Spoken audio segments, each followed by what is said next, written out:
Good morning to all. I am Mrs. Santa, librarian of Arulmigu Palaniyandavar Arts College for Women from Palani. First, I would like to thank our management and principal madam for their support and encouragement to conduct the second day of a 2-day awareness program on Indian constitutional obligations. Yesterday, we have saw a wonderful speech on our fundamental rights by Dr. T. Jennifer. As yesterday, today we are going to learn fundamental duties of our Indian Constitution. Now, Dr. T. Kala, Assistant Professor of History of Arlanandar College from Madurai, is going to give a spectacular talk about fundamental duties. Madam has published 15 papers in journals and she has conducted seminars and webinar classes. Now, here comes Dr. T. Kala to speak about fundamental duties of Indian Constitution. Welcome, Madam.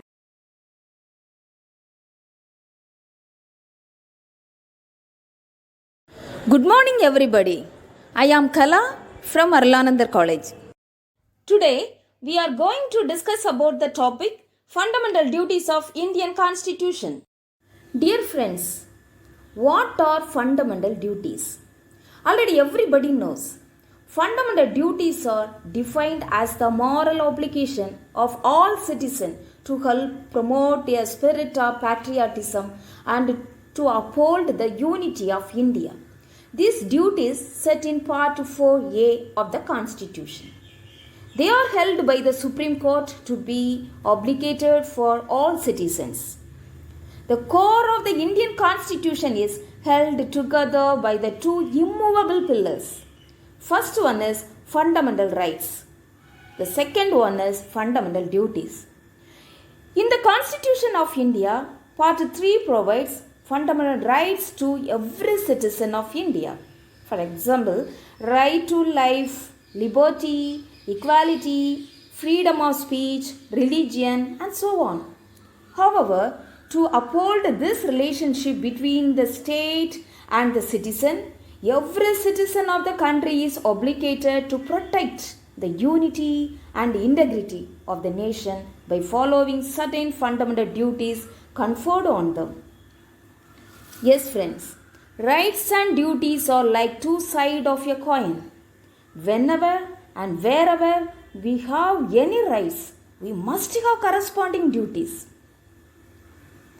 Whether it be the home, the society, or the country, in every sphere of life, we have rights and duties that go hand in hand.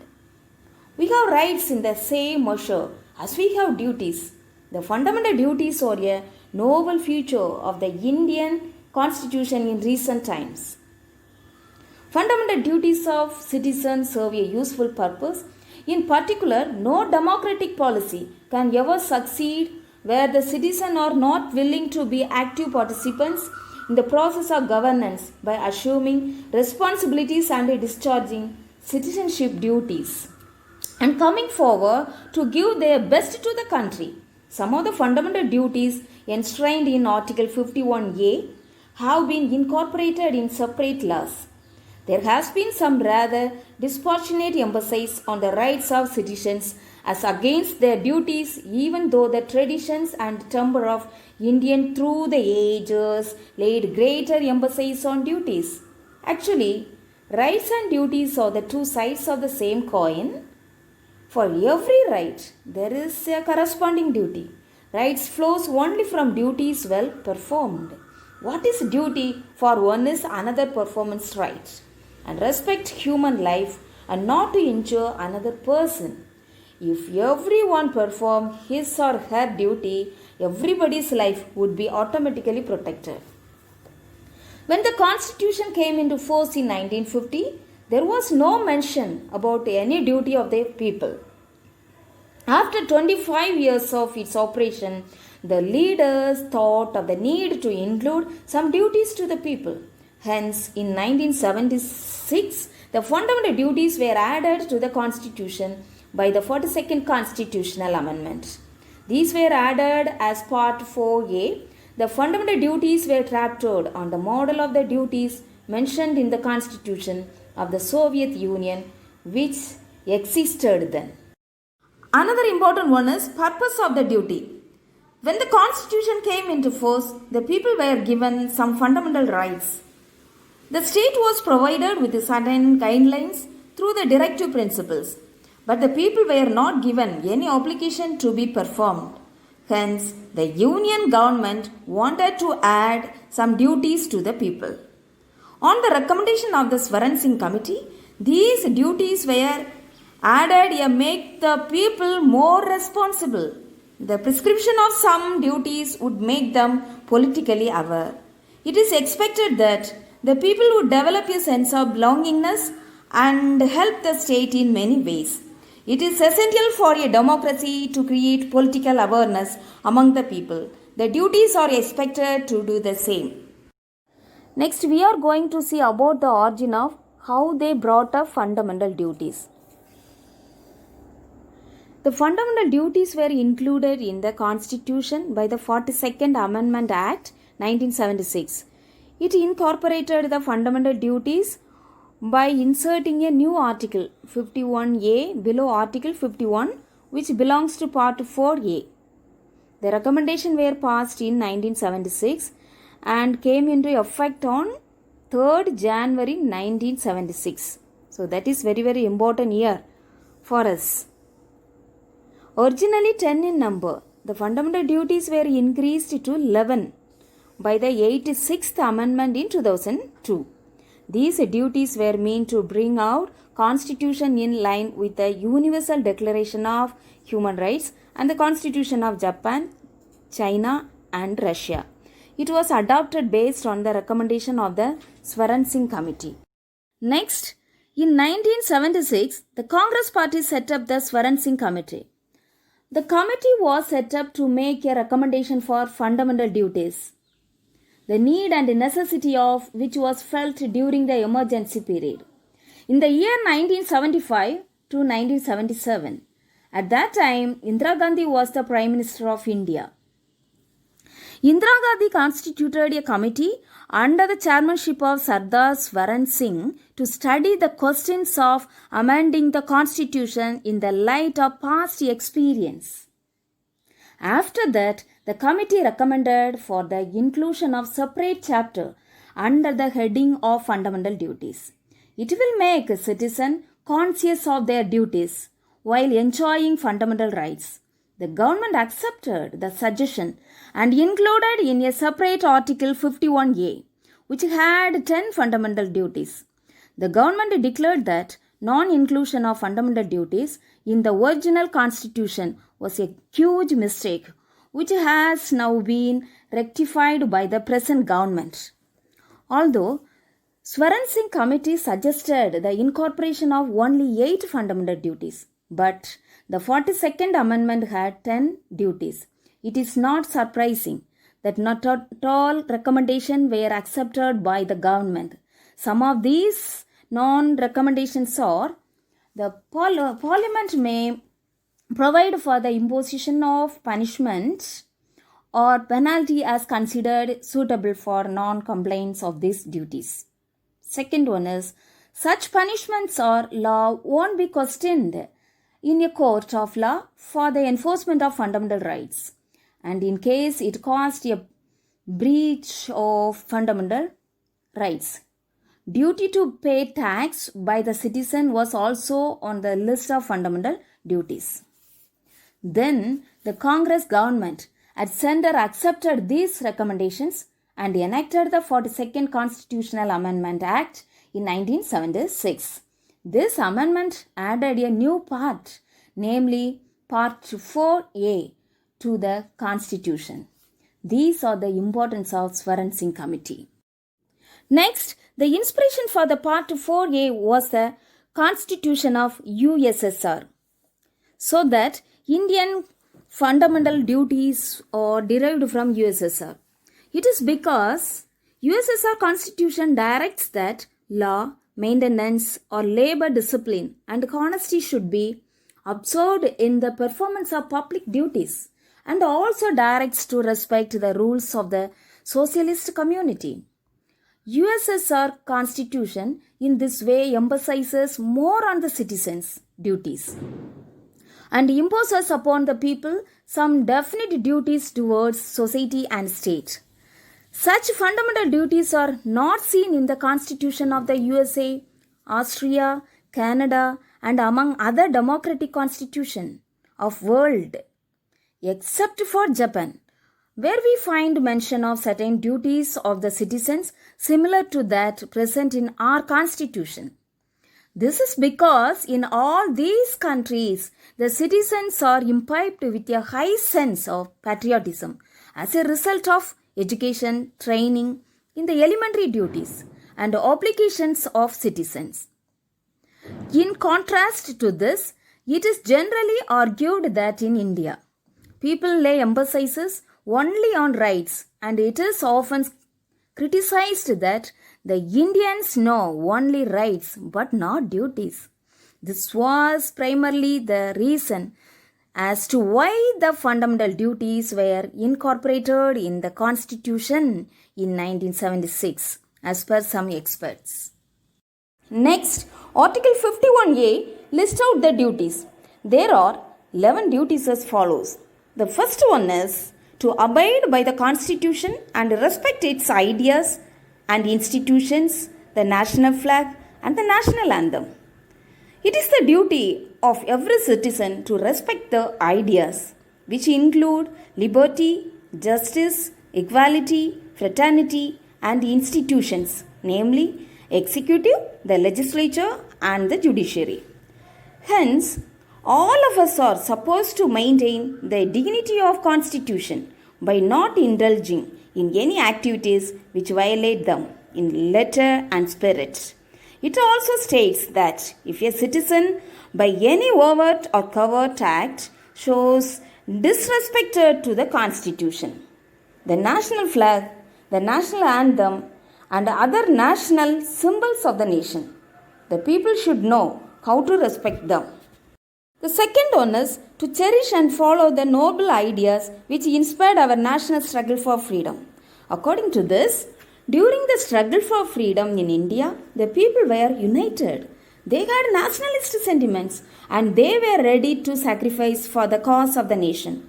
After independence, the people have lost much of their nationalist sentiments over a period of time. They have started to think in terms of division in the name of caste, creed, race, and religion. It is essential to develop the sentiments which prevailed during the freedom struggle. The citizen of India must cherish, that is very important, and follow the noble ideas which inspired the nation struggle for freedom.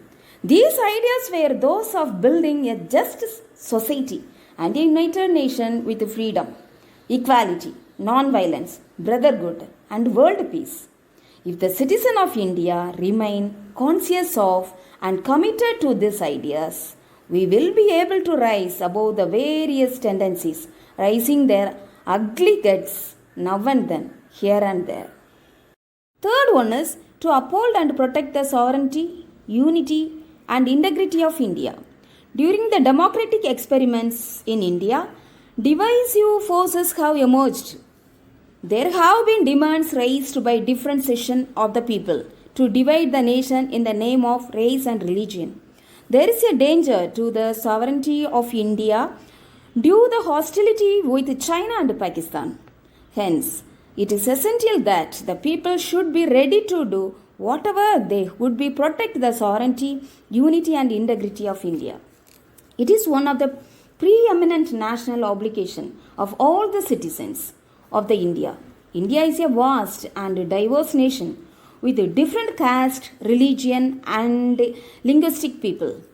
Hence, in a way, sovereignty lies with a people. It may be recalled that these were first mentioned in preamble and also under 19 of fundamental rights.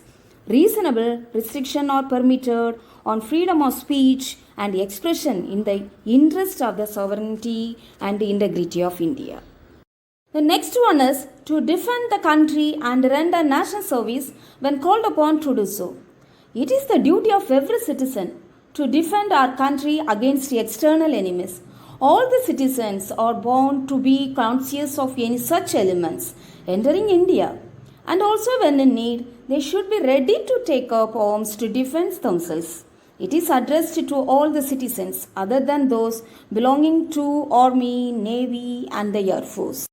Next, the fifth one is to promote harmony and the spirit of common brotherhood amongst all the people of India, transcending religious, linguistic, and regional or sectional diversities.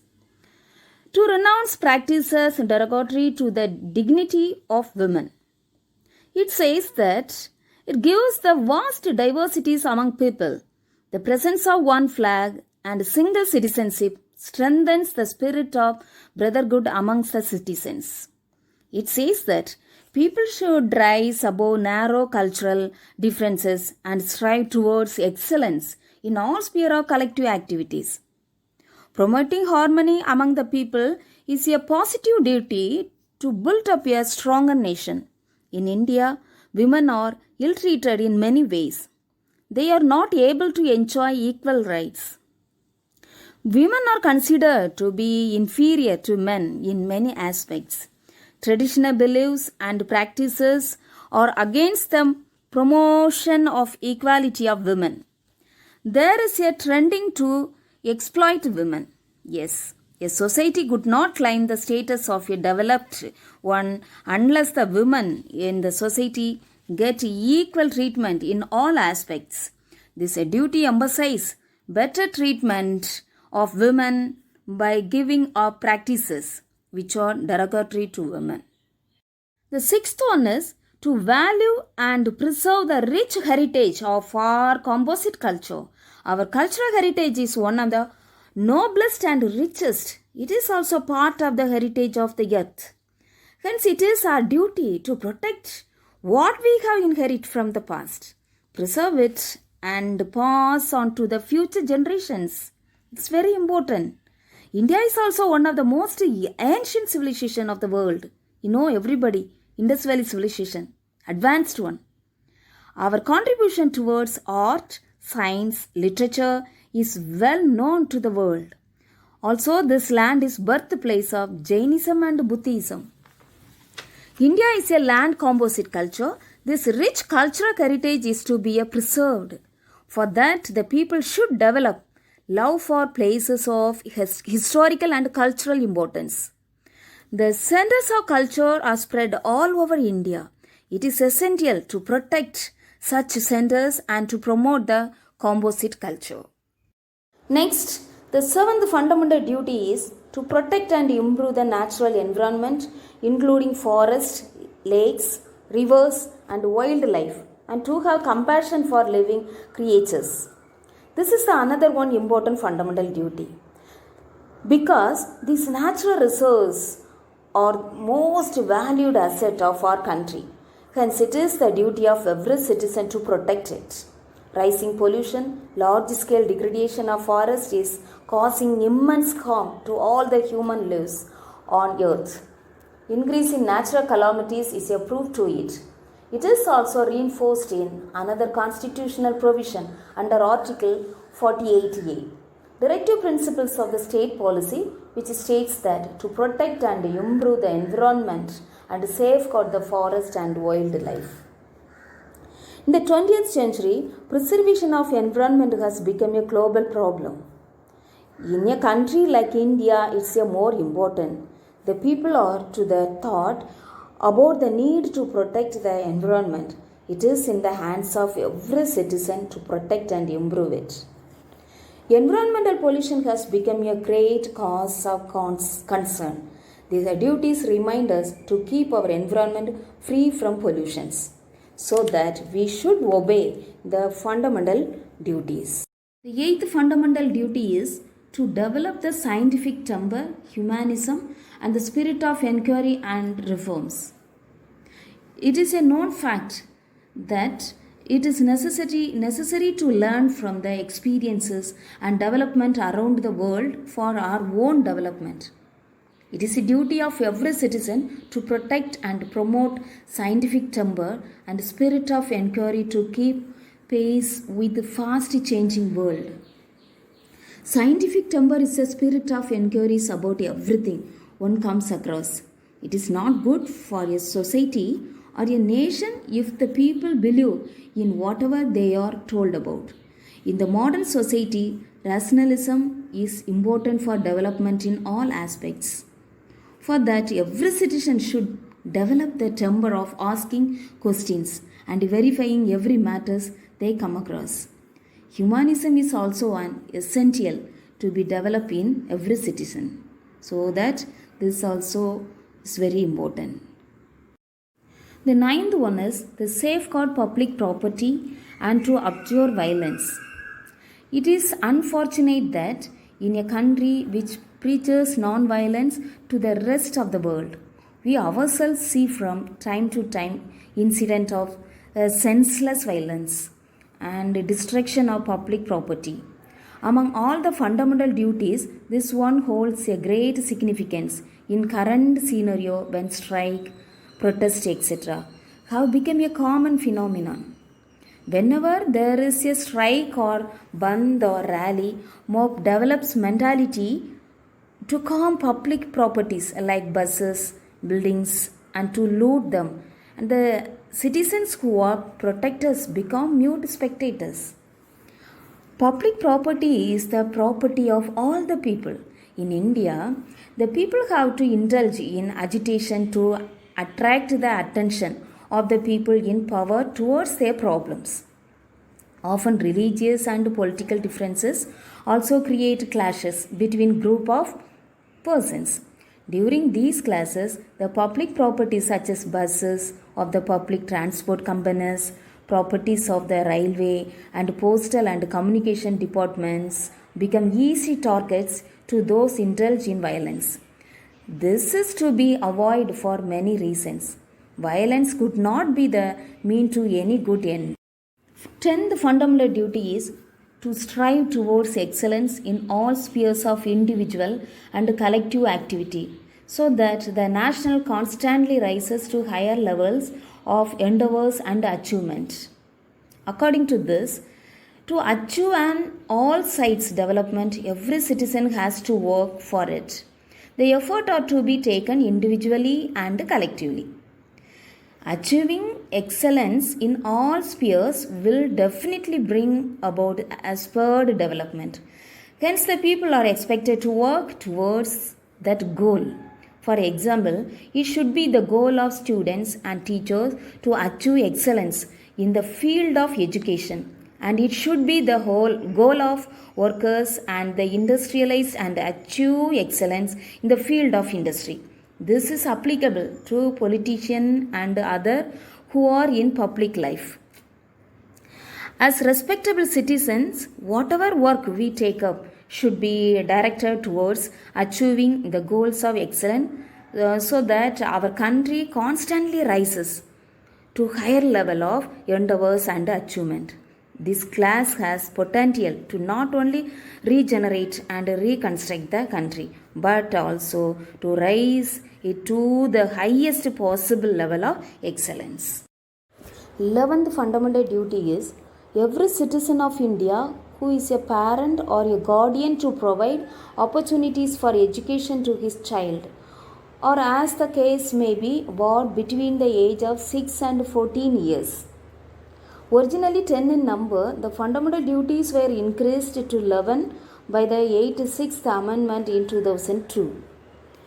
There are a very few constitutions in the world who actively provide guidelines or framework of the obligation and duties of citizens. Britain and Canada lay emphasis on the common law and its judicial decisions to govern the rights and duties of its citizens.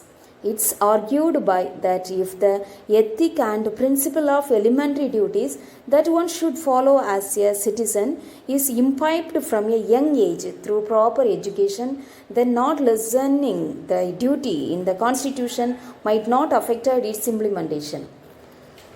The Supreme Court held that under Article 51A, it was the duty of the central government to impart lessons on the importance of the protection of the natural environment with a Unnikrishnan judgment in 1992 that started that children under the age of 14 years have the right to free education. Successive government on the argue of public demand worked to make education a fundamental right. So that in 2002, the 86th Amendment inserted an amendment in Article 51A. In Article 51A of the Constitution, after clash, the following classes added, namely 11th fundamental rights. Every citizen of India who is a parent or a guardian to provide opportunities for education to his child, or as the case may be born between the age of 6 and 14 years. The inclusion of providing opportunity for education for children as a fundamental duty is a big step forward towards safeguard of human rights and abolition of social injustice. So that is the importance of last fundamental rights. Dear friends, next we are going to see the importance of fundamental duties. So many leaders and social reformers told that the importance of duties. According to Mahatma Gandhi, the very performance of your duty secures us our rights. Rights cannot be divorced from duties.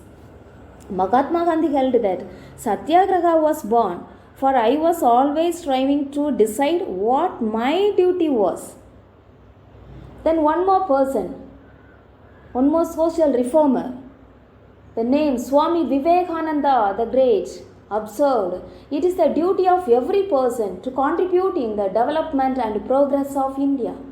A very significant feature of the Indian Constitution is that the balance citizens' rights and duty.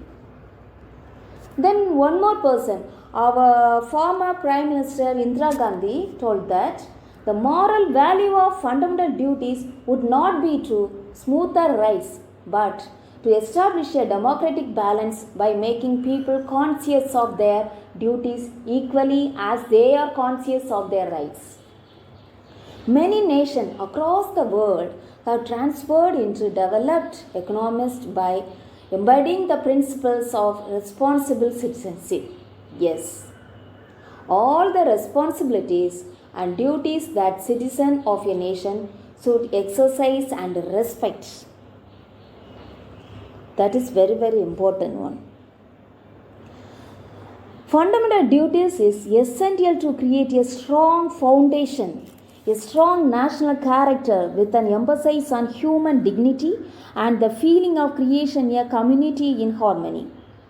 If we forget distinction and identification of caste, color, religion and creed and uphold the ethics of our duties above all else, then we would be able to uplift our society and eliminate the gaps that are present and ever widening in our society.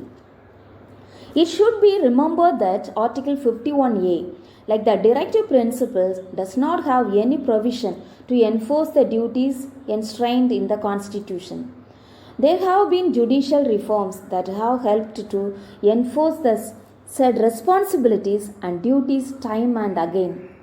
This only further complication the picture on the ground and the gaps that exist between our constitution and the people.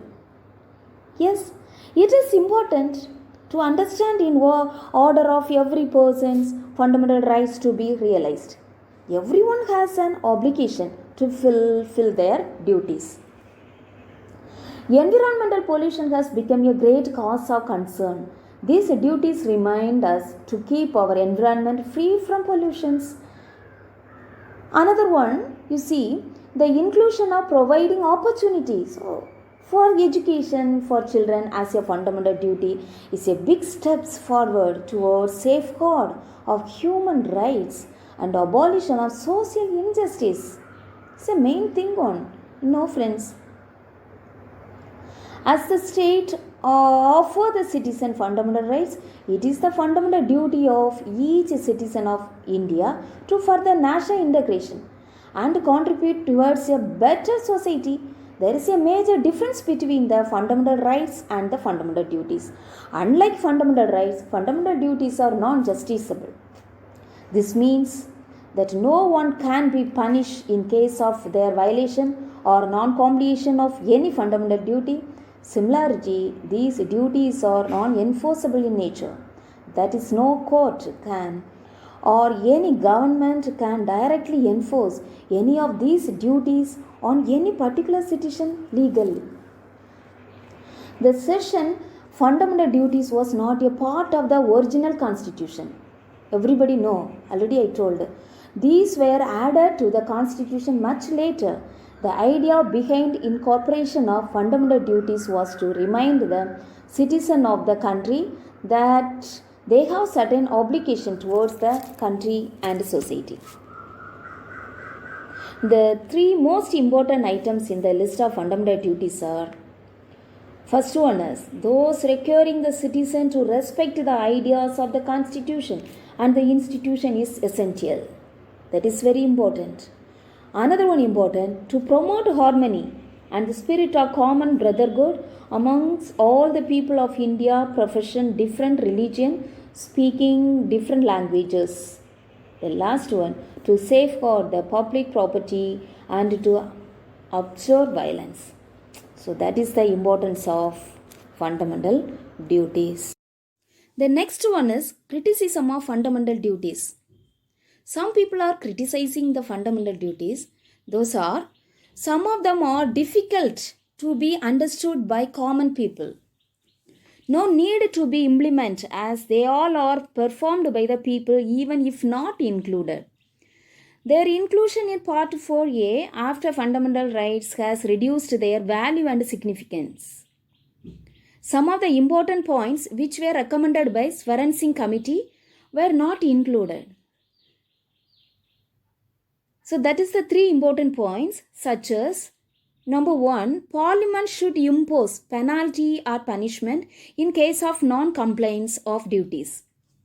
Second one is, if punishment is imposed according to above clause, it cannot be called in question in any court on any ground.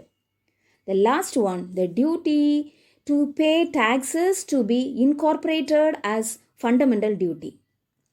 Other important duties like family planning, voting, etc. should be included. Thus, finally, it can be said that the government efforts cannot be successful unless citizens of the country generally participate in the decision-making process of the government. Even the unstated duties like voting should be effectively discharged by the citizens. Public-spirited people and politicians should come forward to take interested in local community problems. These duties are a constant reminder to us of the national goals as well as the basic norms of political order. They may inspire us to inculcate in ourselves a sense of social responsibilities. Finally, we have come to the conclusion. The constitutional position of the fundamental duty is similar to that of the directive principles of state policy. The leaders were very careful in including the duties as Part 4A and not as Part 3A. There is no mechanism to enforce these duties. The court could not question anyone for non-performance of the above duties or even for acting against them. It is up to every citizen to understand the duties and to obey them. However, the state may enact laws to enforce the duties of the citizens. If any citizens or group of citizens violate such laws, the court may put restriction on the fundamental rights of such persons. The courts may also look at the duties in case of need while dealing with a suit. It is also interesting to note that these duties are meant not only to the people but also the state. The court could compel the state to perform the above duties. For example, it is not only the duty of the people to protect the forest but also that of the state. However, some legal efforts are to be taken to make it obligatory on the part of the people to perform the fundamental duties. It should be made compulsory at least to those who aspire to hold public office and to those who become civil servants in the services of the union and the states. There is no use in keeping this part of the Constitution a silent document with any effect. In a country like India, it is to expect the people to understand the duties by themselves and to follow them. Thank you.